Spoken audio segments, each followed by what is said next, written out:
Ici, ce n'est pas un simple podcast, c'est un appel au réveil, une invitation à renaître. Tu vas entendre ce que d'autres taisent, tu vas explorer ce que beaucoup fuient, ta transformation. Santé, esprit, émotion, énergie. Chaque épisode te pousse à redevenir le pilote de ta vie. Tu n'es pas cassé, tu es en évolution. Bienvenue dans le podcast version 2.0, là où ta meilleure version commence. Tu peux être riche, pauvre, jeune ou âgé, célèbre ou inconnu, à un moment ou un autre, tu tomberas. Et à ce moment-là, personne n'y échappe. C'est le point commun de l'humanité tout entière. On croit souvent que les autres réussissent sans faille. Sur les réseaux, on voit des réussites, des sourires, des vies parfaites, mais c'est un mensonge partiel. Tout le monde va tomber. Le salarié qui perd son emploi après 10 ans de fidélité. Le parent qui se sent impuissant face à un enfant malade. L'étudiant qui échoue à un concours malgré des mois d'efforts. L'artiste dont personne ne comprend la vision. Ou encore le couple qui s'effondre après des années à essayer de sauver leur amour. Tomber, c'est pas un signe d'échec, c'est un signe de mouvement. Tu ne tombes pas quand tu restes immobile. Tu tombes quand tu avances. Alors pourquoi on tombe ? Pourquoi est-ce que ça arrive ? Pourquoi est-ce que la vie s'effondre alors qu'on donnait absolument tout ? Eh bien, il y a plusieurs causes finalement à cela. Peut-être parce qu'on a fait confiance à la mauvaise personne. On a eu une confiance aveugle, on ne s'est douté de rien, et ça se retourne contre nous. Ou alors, parce qu'on a voulu aller trop vite, on s'est précipité, il y avait un objectif, on a grillé les étapes, et on est parti droit dans le mur. Ou alors c'est parce qu'on a donné trop sans recevoir. Et à force de donner encore et encore, eh bien, on ne reçoit pas la même chose.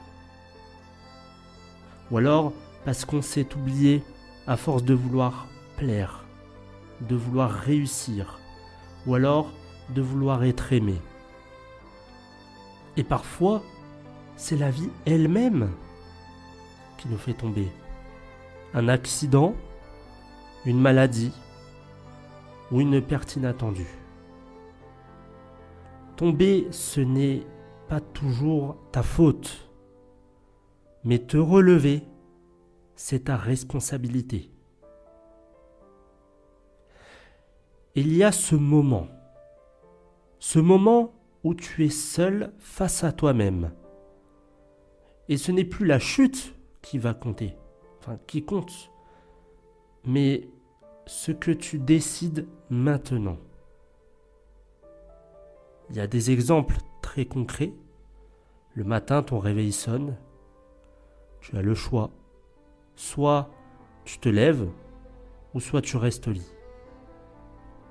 Par exemple, tu ouvres ton frigo. Le frigo est vide. Soit tu vas faire tes courses, ou soit tu n'as pas la force de les faire. Ou au niveau des relations, c'est pareil. Les amis qui s'éloignent. Et finalement, le silence qui devient pesant. Mais au fond de cette obscurité, il y a une étincelle qui peut naître. C'est pas une lumière spectaculaire, non ? C'est juste un frisson, une idée, une envie timide de ne pas laisser la douleur gagner. Donc choisir de se relever, c'est par exemple éteindre Netflix et sortir marcher 10 minutes.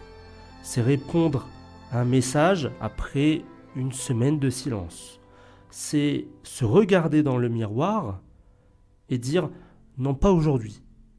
Non, pas aujourd'hui, je ne vais pas baisser les bras. » Se relever, ce n'est pas être fort, c'est refuser d'abandonner. Et c'est ça l'objectif. On ne doit pas abandonner.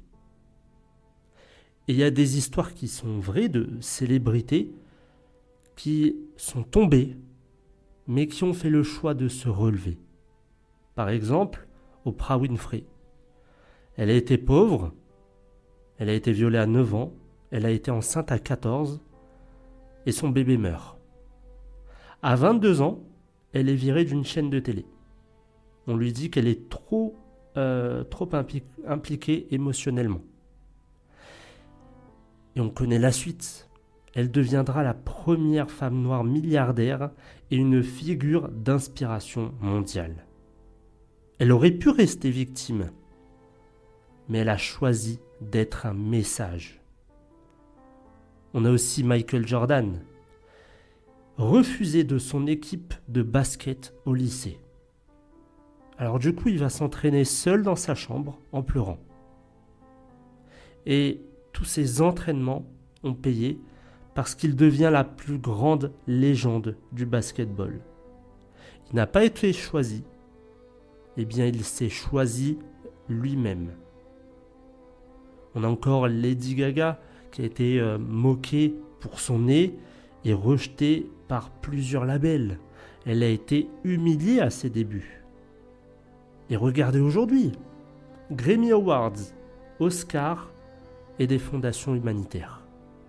Elle est tombée 1000 fois, Lady Gaga, mais chaque fois, elle a ajouté une armure de plus à son âme. On a aussi Nelson Mandela, 27 ans en prison. Il a été torturé, il a été oublié. Et ensuite il sort, il fait un appel au pardon. Et il devient président. Il va transformer la haine en paix. Il n'a pas seulement choisi de se relever, il a élevé tout un peuple avec lui. Ces gens, ils n'étaient pas exceptionnels à la base. Ce qui les rend exceptionnels, c'est leur décision de ne pas laisser leur chute les définir. Et finalement, paradoxalement, c'est souvent dans la chute que tu découvres qui tu es vraiment. Tu découvres qui reste quand tout s'écroule. Tu réalises que tu es plus fort que tu ne le croyais. Tu comprends que le bonheur ne dépend pas des apparences, mais de la paix intérieure. La chute détruit l'illusion, mais elle révèle la vérité. Et cette vérité, c'est que tu n'es pas fait pour rester à terre. Tu dois être debout, tu dois avancer, tu dois créer quelque chose. Tu as un chemin de vie. Et chaque jour est l'opportunité pour toi d'être la meilleure version de toi-même. Alors, quelles sont finalement les astuces concrètes pour se relever et rebondir ? La première chose, c'est d'accepter ce qui est arrivé. Il faut regarder la réalité en face. Refuser la vérité, c'est rester prisonnier. Mais accepter, c'est commencer à guérir. Ensuite, tu peux écrire, même si c'est moche, même si c'est mal fait. Le journal, c'est un miroir de ton âme. Une lettre à soi-même peut devenir une renaissance. Ensuite, parle. Ne reste pas seul.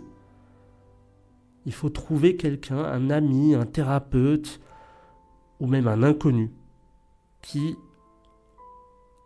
t'écoutera. Parce que la parole libère. Il y a beaucoup trop de choses qu'on garde en nous. par peur du rejet, par peur des représailles, etc., etc. Parle-en. Il faut aussi se reconnecter à son corps. Bouge, étire-toi, va danser, pleure, crie, qu'importe, fais du sport, mais ton corps contient l'énergie nécessaire pour ta guérison. C'est pas en restant inerte, en restant assis, allongé sur le canapé que les choses vont changer. En fait, le mouvement est la solution. Parce que sans mouvement, finalement, toi, tu t'arrêtes de vivre, mais la vie, elle, continue.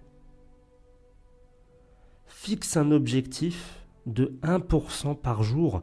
Tu n'as pas besoin de tout reconstruire demain, mais un pas par jour, c'est 365 pas en un an. Et aussi, inspire-toi des autres. Lis les parcours des gens qui sont tombés avant toi. J'en ai cité juste avant, Nelson Mandela, Oprah Winfrey. Il y en a plein d'autres. Des personnes qui ont tout perdu ou qui n'avaient rien au début. Ils ont tout construit par rapport à leur mentalité, par rapport à leur force qu'ils avaient en eux. Ils avaient cette force d'aller de l'avant. Et c'est ce qui a permis à ces personnes de changer plus ou moins le monde ou de changer la vie de plusieurs centaines, milliers, millions de personnes. Leur force deviendra la tienne. Inspire-toi de ce qu'ils ont pu faire, de leurs échecs aussi, parce qu'il n'y a pas que les bons côtés. Les échecs sont finalement une méthode d'apprentissage. Ça peut paraître pour certains complètement fou, mais crois-moi, tu apprends bien plus durant les échecs. Donc, ok, tu es tombé, mais c'est pas la fin. Relève-toi. Ça va peut-être prendre du temps, qu'importe, tant que tu fais ce petit pas. Si tu as les 2 genoux à terre, tu fais en sorte qu'il n'y en ait plus qu'un. Et ensuite, tu récupères des forces et tu te relèves et tu vas au bout. Parce que il faut que tu t'arrêtes de t'auto-saboter, de dire que tu vaux rien, que tu n'y arriveras pas, etc., etc. C'est pas comme ça que tu vas y arriver. C'est dur, oui, je le sais. Moi aussi, je suis passé par des moments qui étaient juste horribles. Et j'avais encore une fois le choix. Soit j'arrêtais de vivre, ou soit je continuais. Pour moi, pour mes proches, ma famille, etc. Le but, c'était d'avancer et de rendre fiers les personnes que j'aime. Voilà pour cet épisode, j'espère qu'il t'aura plu. N'hésite pas à t'abonner et à commenter cet épisode du podcast version 2.0. Et quant à moi, je te retrouve dans 2 semaines, puisque la semaine prochaine, je serai en vacances, entre guillemets. Donc, prochain épisode dans 2 semaines. Ce sera un épisode de santé. Bonne semaine à tous.